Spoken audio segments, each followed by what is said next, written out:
காசே கொடுக்க மாட்டாராம். மனைவிட்ட காசே கொடுக்க மாட்டேன். கொடுத்தா ஏன் கொடுக்க மாட்டேன்னா திரும்ப எனக்கு வரமாட்டேனுது அப்படின்னு சொல்லி கொடுக்க மாட்டேன் அப்படி கொஞ்ச நாள் வந்ததுக்கப்புறம் பணத்தை அப்படியே தான் மனைவி கிட்ட கொடுக்க ஆரம்பித்தாராம்.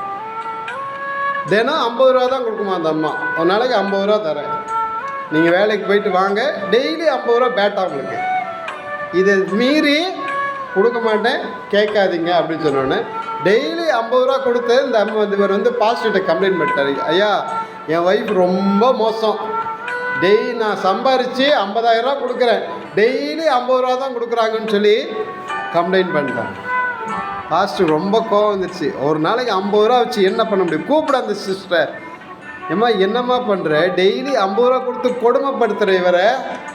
பாஸ்டர், இவருக்கு நான் கொடுத்தது போக மீதி எனக்கு 2 பொம்பளை பிள்ளைங்க இருக்காங்க, நான் இப்போ அவருக்கு கொடுத்தது போக மீதி எடுத்ததில் 3 லட்ச ரூபா சேர்த்து வச்சுருக்கேன் பாஸ்டர், 3 லட்ச ரூபா சேர்த்து வச்சுருக்கேன் பாஸ்டர் அப்படின்னு சொன்னோன்னே அவர் ஆச்சரியப்பட்டார். பாஸ்டர், எப்பா நீ 50 ரூபா கொடுத்து யோசிக்கிற உங்கள் அம்மா 3 லட்ச ரூபா சேமித்து வச்சுருக்காங்களே.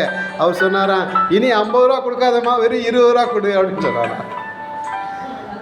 அந்த மனுஷன் சொல்கிறான், உங்ககிட்ட சொன்னேன் பாருங்க, இருந்த 50 ரூபாயும் போயிடுச்சு.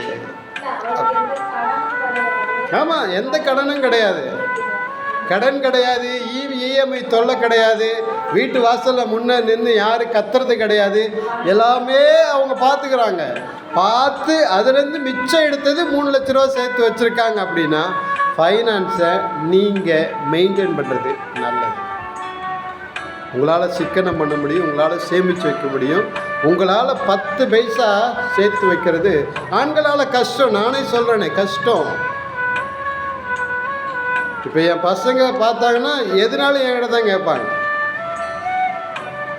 ப்ராஜெக்ட் எதாவது பண்ணணும் அப்படின்னா அம்மா கிட்ட போக மாட்டாங்க, என்கிட்ட தான் வருவாங்க. அவங்களுக்கு தெரியும் அம்மா கிட்ட போனால் காரியம் நடக்காது. ஆனால் நான் கேட்டவுடனே வாங்கி கொடுத்துருவேன். ஆனால் அவங்க 10 முறை யோசிப்பாங்க. ஏன்னா அதை மெயின்டைன் பண்ண அதில் எவ்வளோ பிரச்சனை இருக்குதுன்னு தெரியும். சேமித்து வைக்கிறது ரொம்ப முக்கியம் அப்படின்றத புரிந்துக்கணும். நீங்கள் போய் உங்கள் வீட்டுக்கார்ட்ட சொல்லுங்கள், இனிமேல் ஃபைனான்ஸை என்கிட்ட கொடுங்க. நீங்கள் எவ்வளோ சம்பாதிக்கிறீங்களோ அது 1000 ரூபா இருந்தாலும் சரி, 10,000 ரூபா இருந்தாலும் என்கிட்ட கொடுங்க, நான் அதை மெயின்டைன் பண்ணுறேன்னு சொல்லுங்கள். நீங்கள் நிச்சயமாக சொல்கிறேன், தேவ சமூகத்திலிருந்து சொல்கிறேன், நீங்கள் கடன் வாங்காமல் வாழ முடியும். இது எங்கள் வாழ்க்கையில் நாங்கள் பார்த்து இன்றைக்கி வரைக்கும் யாரும் எங்கள் வீட்டு வாசலில் முன்னால் நின்று கடன் கேட்கல. அந்தளவு நாங்கள்